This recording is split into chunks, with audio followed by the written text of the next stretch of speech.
ថ្ងៃនេះខ្ញុំមករៀបបញ្យូពីកីឡាករចេញថ្មីចេញសម្រាប់ថ្ងៃច័ន្ទណាបងប្អូនមកម្ដងនេះអេមស្រេមតែម្ដងហើយបងប្អូន3កីឡាករតែម្ដងសិតកីឡាករលំដាប់ប្រចាំឆ្នាំ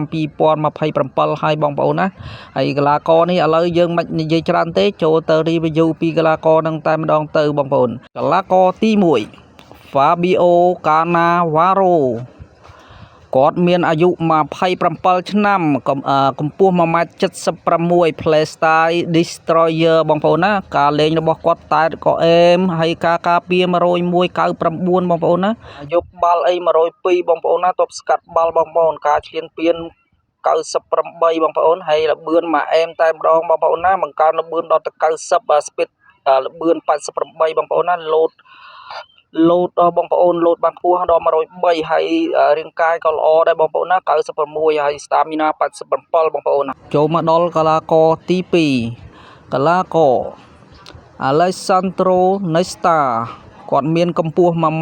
1.87 អាយុ24ឆ្នាំលេង play style របស់គាត់ cover and roll ហើយក្បាលរបស់គាត់82ការការពារដល់103ហើយ99ការការពារល្អណាស់បងប្អូនហើយការទប់ស្កាត់បាល់អីអេមតែស្រេមតែម្ដងបងប្អូនមកដល់102ហើយការឈ្លានពានរបស់96ហើយ speed របស់គាត់ល្បឿន89ហើយបន្ថែមល្បឿន84បងប្អូនណាហើយload 97បងប្អូនហើយ stamina 83តែម្ដងបងប្អូនអេមស្រេមតែម្ដងបងប្អូនបើសិនជាមានចាប់ទៅបងប្អូនវាមិនខុសទេសកលាករល្អហើយបងប្អូនណាចូលមកដល់កីឡាករទី3 Paolo Maldini គាត់មានអាយុ32ឆ្នាំកម្ពស់ក៏ខ្ពស់ដែរបងប្អូនណាហើយ style លេងរបស់គាត់ build up អេមស្រេមតែម្ដងហើយបងប្អូនបើនិយាយរឿងក្បាលវិញបងប្អូនឡើងដល់90ហើយការការពាររបស់គាត់101បងប្អូនណាហើយការការពារ99ហើយការទប់ស្កាត់បាល់100ដល់101មិនធម្មតាទេបងប្អូនណាមកជាប់ហើយបខាត់បោះហើយបងប្អូនណាហើយយើងថាការឈ្លានពាន97